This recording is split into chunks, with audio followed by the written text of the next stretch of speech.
दिलावरे को दवा मिल जाएगी, लेकिन ये बात अपने दिमाग में बिठा ले हमेशा के लिए, हवेली के इस हिस्से में दोबारा कदम ना रखें, वरना जान से जाएगा तू।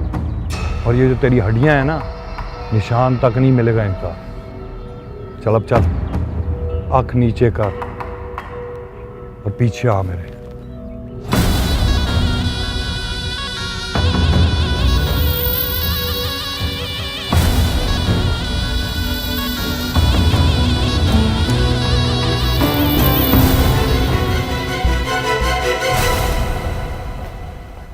माही बीबी, देखो तो जरा, सर झाड़ मुंह फाड़ ऐसे देख रहा था जैसे सज्जन ना हो, कोई सर्कस हो। मैं तो सोच रही हूँ वही उसको 2 लपड़ लगा दी थी, चप्पल उतार के तो ठीक था। नूरा आके उसको खींच कर ले गया, जरूर उसका ही कोई रिश्तेदार होगा। बस हो गया है, तुम तो एक इंसान के पीछे ही पड़ जाती हो। तो क्यों ना पढ़ूं? फकीरा बीबी ने यहाँ आने से पहले ही बोला था किसी नौकर के मुंह ना लगना, वरना फिर बाद में यही बात होती है ना कि सज्जल आंख मटक्का शुरू करती है।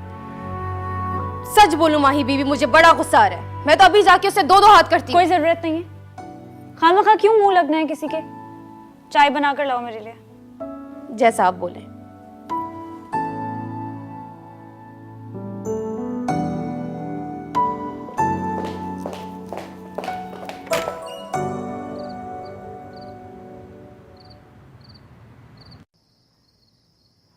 अब तबीयत कैसी है तुम्हारी?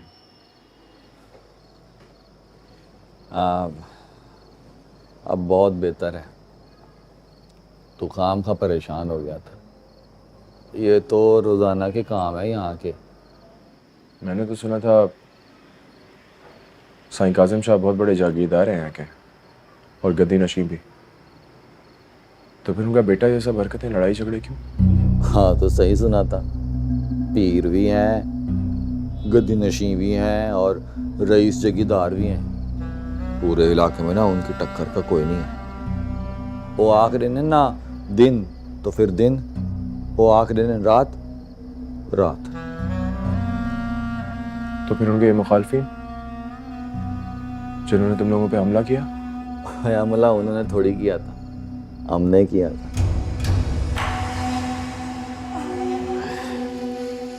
असल में ना ये सारे छोटे शाहजी के पंगे हैं। उन्होंने ना सियासत में अपना कदम रख दिया।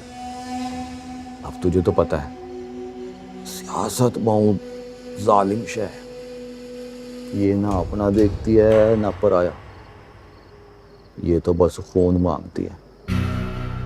अब अगले साल इलेक्शन है, पता नहीं किस किस का खून बहेगा। ये तो अभी इब्तदा है। कासिम शाह अपने बेटे को मना क्यों नहीं करते? पीछे हटने का क्यों नहीं बोलते सबसे?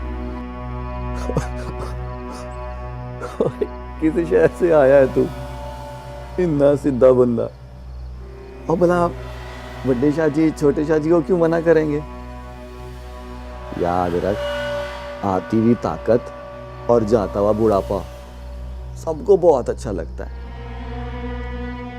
अब देखना, अगर छोटे शाहजी कोई MNA या MP लग जाएंगे तो टोर तो बड़े शाहजी की होगी ना। तुझे पता है दुनिया का सबसे डाढ़ा नशा कौन सा होता है? कौन सा? ताकत का नशा बहू, ताकत का नशा। और इस नशे के आगे ना सारे नशे फिक्के पड़ जाते हैं। एक बात बता, तू तो कोई नशा नहीं करता ना?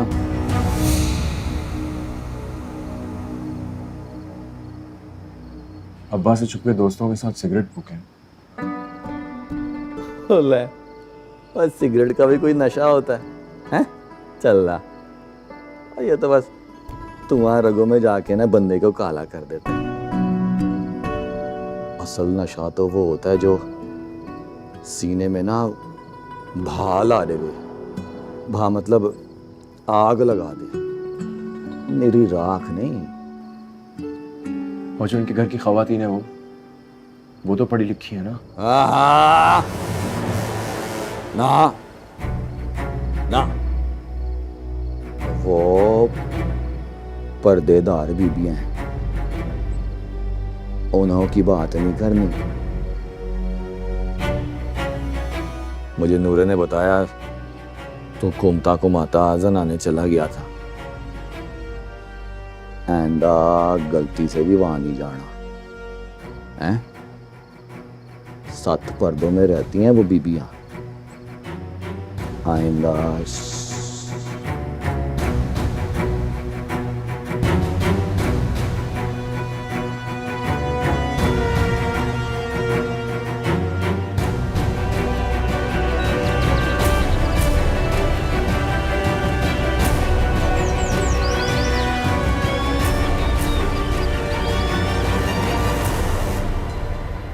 बड़ा परेशान कर दिया आप लोगों ने। इस हवेली में कोई ध्यान से काम करता है कि नहीं करता? आप लोगों की वजह से मुझे भी कितना सुनने को पड़ता है, पता है आप लोग को?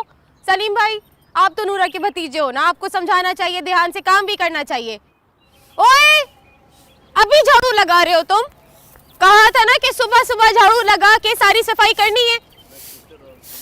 तुम लोग को एक बात समझ आती ही नहीं है। ओए, तू इधर आ।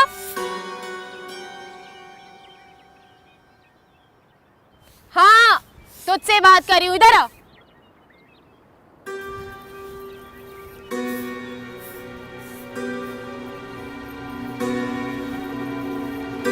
एक बार बात समझ में नहीं आती क्या? कौन है? किधर से आया है? मैं तो फराद हूँ। तुम कौन हो? सज्जल। सज्जल नाम है मेरा। यहाँ सारे मर्दाने में और जनाने की इंचार्ज हूँ मैं। क्या समझे? समझ गया। मतलब तुम भी यहाँ पे मेरी तरह नौकरानी हो? हाँ? ओए, तमीज से बात कर। नौकरानी किसे का? अच्छा, माफ कर दो मुझे, गलती हो गई मुझसे इंचार्ज जी। नया हूँ ना यहाँ पे, पहले कभी इतनी बड़ी हवेली में काम ही नहीं किया कि पता हो किसको क्या बोलना है। चल ठीक है, कोई बात नहीं, माफ किया, आइंदा ख्याल रखी, ठीक है? और मेरी बात ध्यान से सुन, मर्दों को जनाने में आने की इजाजत नहीं है, समझे? हाँ, काम कर अपना। अच्छा, वैसे ये लोग अपनी औरतों को काफी पर्दों में रखते हैं, लगता है बड़ी कड़ी नजर भी रखते होंगे। तुम तो पुरानी लगती हो, ऐसा क्यों करते हैं? देख, ऐसी बात नहीं है। इस घर का सारा निजाम बड़ी सरकार यानी जो बड़े शाहजी है ना, उनके घरवाली के हाथ में है। बड़े शाहजी की 2 ही तो औलाद है, नाजिम शाहजी और उनकी छोटी बेटी माही बीबी। अब जो नाजिम शाहजी की बीवी है यानी कि बड़ी सरकार की बहू, उन्हें यहाँ पर छोटी सरकार कहा जाता है, समझ गए ना? ठीक है? और अब मेरी बात ध्यान से सुन, यहाँ पे जनाने में जनानियां ही नौकरानियां हैं। मर्दाने में से एक नूरा को ये इजाजत है जनाने में जाने की। अब नूरा ने बड़े शाहजी की जवानी से इस हवेली की रखवाली की है, और छोटे शाहजी, उसे तो गोद में पाला है नूरा ने। तो यानी नूरा ही एक खास मुलाजिम है इनका? हाँ जी, नूरा ही हम सबका इंचार्ज है, वो ही हमारी ड्यूटियां लगाता है और जवाब दे भी वो ही है।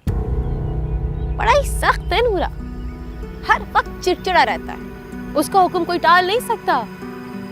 बात सुन, ये सारी बातें जाके उसको बता ना दी। चल अब जा, हवा आन दे, बड़े काम है। ओके इंचार्ज जी। बात सुन, बंदा तू अच्छा है, झल्ला ना होवे ते।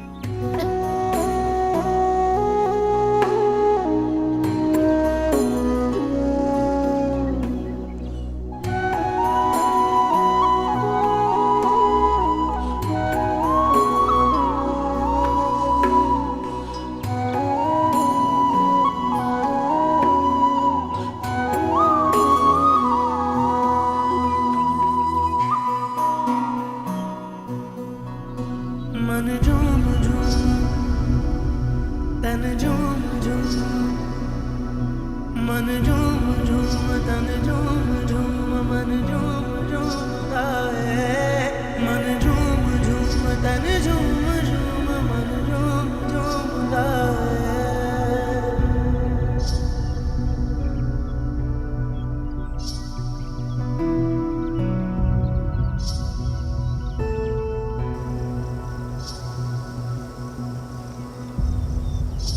लेकिन बाबा सही, उनके साथ करना बहुत पुत्र ना, जरूरी था। ये छोटी बात नहीं है, बिल्कुल छोटी बात नहीं है। कम से कम इस हमाकत की मुझे तुझसे उम्मीद नहीं थी। आईजी साहब ने भी गिला किया है मुझसे। पापा सही वो मुसलसल हमारे साथ छेड़छाड़ कर रहे थे। अब अगर दुश्मन ललकारे तो मुझे वहां से मुंह छुपाकर गुजर जाना चाहिए था।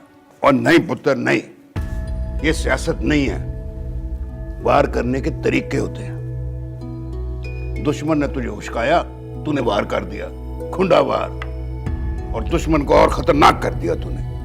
कुछ चाहिए धीरानी?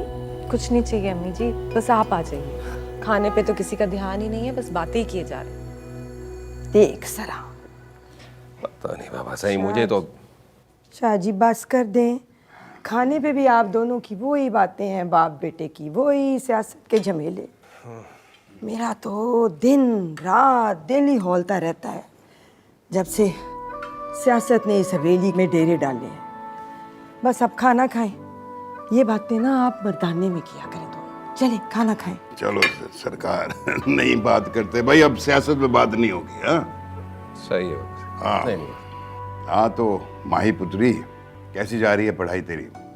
फाइनल क्या करने का इरादा है? बहुत अच्छा चल रहा है अब्बू, अल्हम्दुलिल्लाह। और आपने ही तो कहा था कि मैं अपने फाइनल्स के बाद थीसिस के लिए लंदन जाऊंगी। ना, कोई जरूरत नहीं मेरी धीरानी, बस पंडिया जितना पढ़ना था। हमने कौन सी तुझसे नौकरी करवानी है? अपनी भाभी को देख, अभी बीए भी नहीं किया था, नाजिम शाह के लिए मांग लाई थी वैसे। मैं भी इसे यही समझाती हूँ, लेकिन मेरी सुनती कहाँ है। लड़कियां जब तक घर में होती हैं, घर वालों की जिम्मेदारी होती है। अब अगर तुम्हें बाहर जाकर पढ़ने का इतना ही शौक है तो ये फरमाइश वहां जाके करना जहां तुम ब्याह कर जाओगी। तुम अच्छी तरह से जानती हो माही कि हमारे यहाँ तो स्कूल के बाद लड़कियों को घर बिठा दिया जाता है। तुम्हारी किस्मत अच्छी है कि बाबा साईं ने तुम्हें यूनिवर्सिटी तक पढ़ने की इजाजत दे दी। मैं तो इसके भी खिलाफ था, सब जानते हैं। वो छोड़ना इसको, देखेंगे अभी। आजा साहब बापू, ताजा खाना खा। आजा मेरा बच्चा, बैठ जा। ये ले।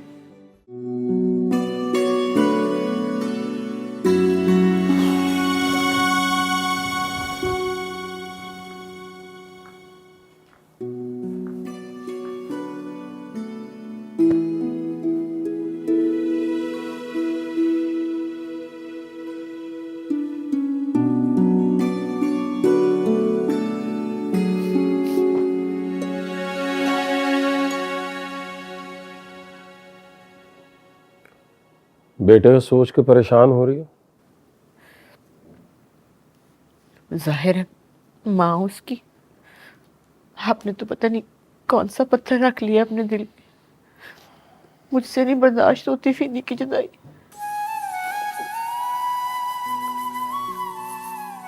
उसने अपनी जिंदगी का सबसे बड़ा फैसला किया है। अच्छी बात है, मैं तो सोच भी नहीं सकता था कि वो इस तरह का फैसला करेगा। खुदा खुदा करके अगर वो कुछ करने ही लगा है तो फिर उसका हौसला तो पस्त करने की कोशिश ना करो। आप तो जानते हैं कितना लापरवाह है वो। है कुछ अपनी फिक्र, कमीज के बटन टूट जाए तो वो तो लगा नहीं सकता, तो अपना ख्याल कैसे रखेगा? खाना देर से मिलता था तो सामान सिर पे उठा लेता था। वहां कौन देखेगा उसको, कौन ख्याल करे? वक्त और हालात इंसान को सब कुछ सिखा देते हैं, वो भी सीख जाएगा। और फिर उसने घर छोड़ने का फैसला किया, इतना बड़ा फैसला। ऐसे ही तो घर छोड़कर नहीं गया। कोई नहीं, सच्ची बात यह है कि आपके तानों से तंग आके उसने फैसला किया।